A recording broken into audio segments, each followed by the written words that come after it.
Good morning. It's been a challenging few days, but I guess it's been challenging for all of us in some way, shape, or form. And I want to ask you a question. Have you said to yourself recently, or any time at all, or has anybody around you said, I want to go back to normal? When are things going to get back to normal? I can't wait for things to get back to normal. That's an interesting one. And I just want to say to you that I think that it's safe to say that normality has been cancelled. Which also begs the question, what is normal anyway? When I came out of hospital following my stroke last year, my definition of normal, my new normal, was so different from other people's definition of normal. And as I was thinking about this morning, I just thought, actually, our normals aren't the same. There is no... Well, actually, when I was looking up the definition of normal, it was things like, it talked about normal people, it talked about normal society, you know, that whole idea that you have got roof over your head, you have got food, you've got nourishment, all of those kind of things are normal. But I think that for us individually, in our families, in our households, that normal means different things. And that whole prescription that there is a societal normal that is a blanket thing and that we all should conform. I'm challenged by that, because that you are created uniquely different, and what's normal in your household, what's normal in your life, what's normal for you may not be the same as somebody else. Does that make you abnormal?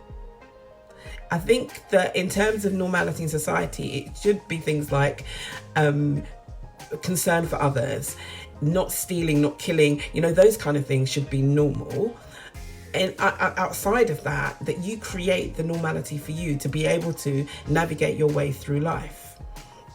And I guess in this season, it's probably brought that home now more than any other time, because what is normal for you in your household is completely different from what's normal for the person next door or for your friend's household. You know, that if you're by yourself, your normality is one thing.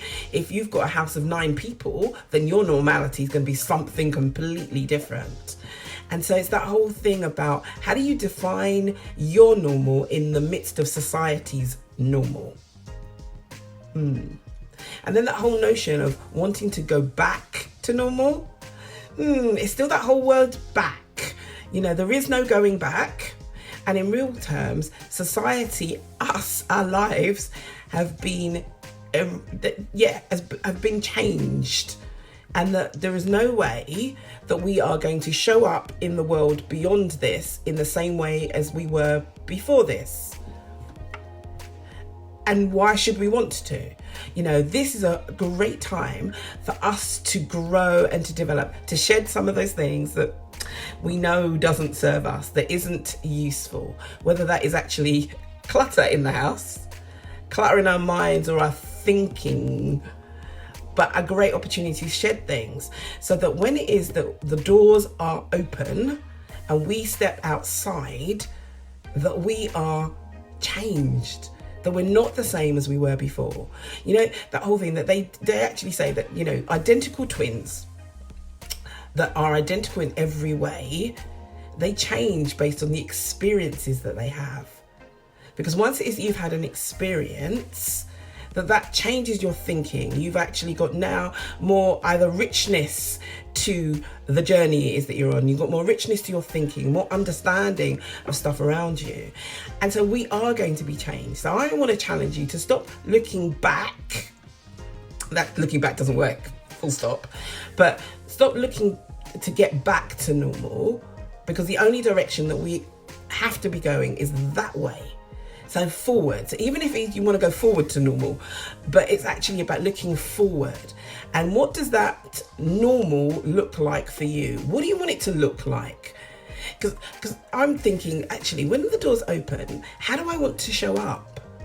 And if I want to show up in a way, other than, you know, if I want to show up speaking Spanish, What am I going to do now to make that a possibility then? Okay, that's probably an extreme, but that helps you to understand what it is I'm meaning, that we are moving through the most awful time, but the most amazing time at the same time, because this is probably the only time in our lives, in our history, that we're ever going to have this concentrated amount of time to actually really refocus and actually look at, okay, I like that, I don't like that. That works, that doesn't work.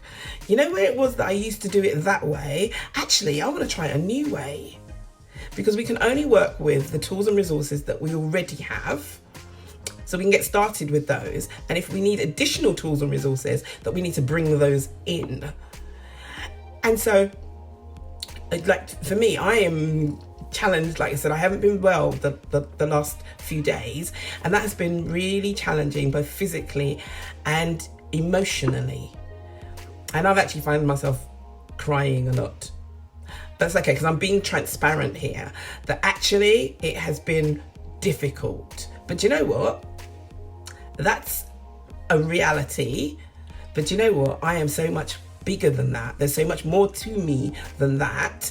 So therefore, it was always about looking for ways to push through that to get to what I'm now saying, this is my normal right now, and how it was to get back there. And so in relation to you, that there are going to be days, or there are going to be things that are overwhelming, that, you know, that you want to climb the walls, you know, that you want to strangle somebody, whatever it is for you, but that's not your normal. That's not who it is that you are. That's not what it is that you are here for. So it's about finding ways to navigate that. And really just own your space, own your corner. Just because when you talk to somebody, they say, you know, in their household, there is harmony and everybody helps everybody. And, you know, we spend lots of time, you know, just talking about the philosophical things of life, or whatever it is that they do. Just because they do it doesn't mean that you should do it. So that's their normal, but it doesn't necessarily mean that it has to be yours. And if it's not yours, it doesn't mean that you are now abnormal.